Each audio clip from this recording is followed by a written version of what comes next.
Dossier numéro 23, vœu déposé par le groupe Vivant Besançon. Monsieur Faravel, je vous laisse présenter le vœu.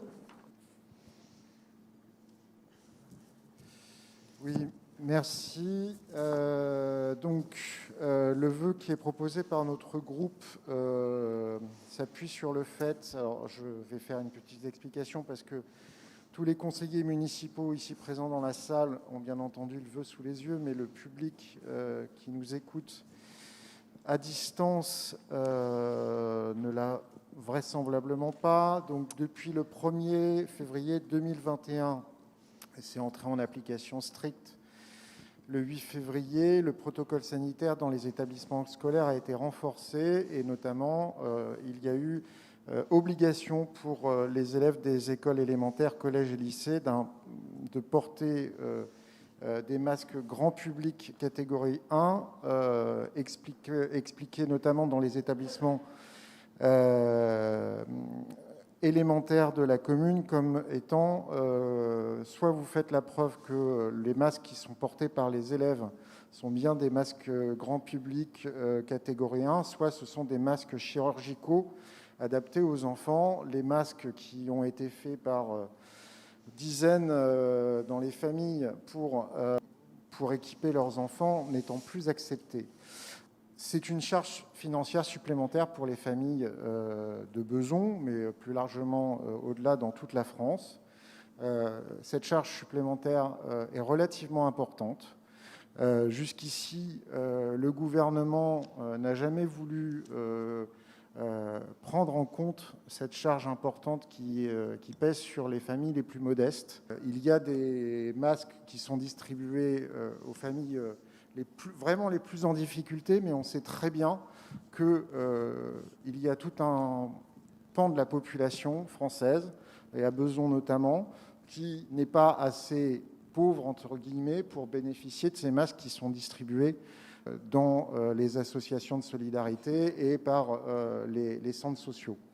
Il s'agit ici de soumettre comme vœu au conseil municipal de Besançon que la commune demande à l'éducation nationale et donc à l'État de prendre en charge et d'assumer la responsabilité de cette nouvelle charge qu'il veut faire peser aux familles, et que donc l'éducation nationale prenne en charge l'achat des masques chirurgicaux nécessaires pour équiper les enfants des établissements scolaires de la commune. Voilà. Et que cette charge supplémentaire ne soit pas encore portée sur les familles, sachant que jusqu'ici, l'État n'a pas tenu compte des charges qu'il faisait peser sur les familles, que les familles les plus modestes de ce pays n'ont pas épargné, contrairement à ce qu'on nous raconte à longueur de journaux télévisés pendant cette période de crise sanitaire, et que les communes elles-mêmes, les collectivités en général, qui ont fait beaucoup jouer la solidarité dans toute cette période, n'ont pas eu de soutien particulier de l'État non plus. Il serait bon qu'aujourd'hui, l'État joue pleinement son rôle et ne fasse pas peser soit sur les familles, soit sur les collectivités, l'exercice de cette solidarité nécessaire et indispensable. Merci. S'il n'y a pas d'autres remarques, on va passer au vote, juste à titre d'information. En tout cas, juste à titre d'information, avant de passer la parole à Monsieur Roulier, la municipalité, pour information, avait acheté 6 000 masques distribués pour les enfants de type 1 et on a distribué 2 masques par enfant. Monsieur Roulier. Donc, moi, c'est pour dire qu'effectivement, Monsieur Faravel pose une vraie question, hein, mais néanmoins, je crois que les fournitures comme le savon, le papier, toilette, les serviettes sont pris en charge par les collectivités locales.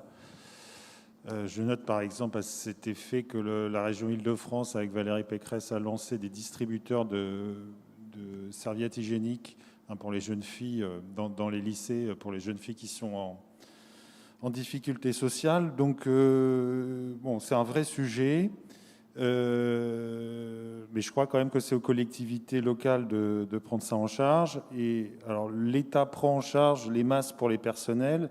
Bon, moi, j'en ai. Alors, franchement, c'est mieux pour les enfants que ce soit les collectivités locales qui s'en chargent, parce que ceux de l'éducation nationale ne sont pas très, très bien. Voilà. Monsieur Faravel. Juste une précision, on sait très bien qu'à plusieurs reprises, la collectivité, sous l'ancien mandat et sous celui-ci, a fait des efforts et a distribué des masques soit à la population, soit aux enfants de la commune. Les masques qui ont été distribués pour les élèves de catégorie 1 à la rentrée scolaire, aujourd'hui, ils ont pour la plupart dépassé largement le taux de lavage autorisé. Donc c'est pour ça que cette nouvelle charge qui est demandée de fait, parce que c'est ce qui a été demandé aux familles, notamment pour les écoles élémentaires dans cette commune, d'acheter des masques chirurgicaux adaptés aux enfants, ils ne peuvent pas les remplacer par les masques qui ont été distribués par la commune, parce que ces masques aujourd'hui ont une durée de vie qui est dépassée pour être efficace. Donc à un moment, il faut juste que l'État, qui a des capacités de financement largement plus importantes que les communes et largement plus importantes que les familles, assume ses responsabilités sur la charge qu'il fait peser. Merci, Monsieur Faravel. S'il n'y a pas d'autres remarques, on passe au vote sur ce vœu. Qui est contre? Qui s'abstient? Monsieur Roulier. Qui ne prend pas part au vote? Qui vote pour? Vote à la majorité. Merci.